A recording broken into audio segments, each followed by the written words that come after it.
The root issues of why and how Prabhupada's branch of the Hare Krishna movement was converted into an abhasa-dharma needs to be confronted. Such an analysis must initially center on dogma, pretension, and the avidya feeding both.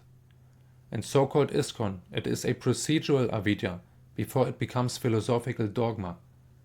Once it is believed, it continues to expand a major institutional delusion in that wayward confederation.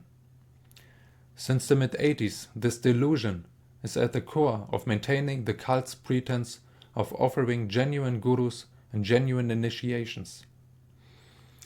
People who are still under the spell of that version of Mahamaya mistake dogma for truth, and their progress in spiritual life is thus bollocksed.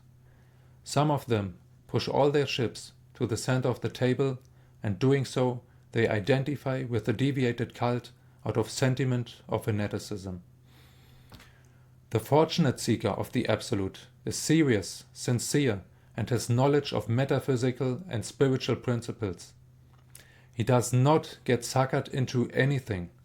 Once an unfortunate seeker of the Absolute Truth gets sucked into the so-called ISKCON vortex, however, there is little chance of escape.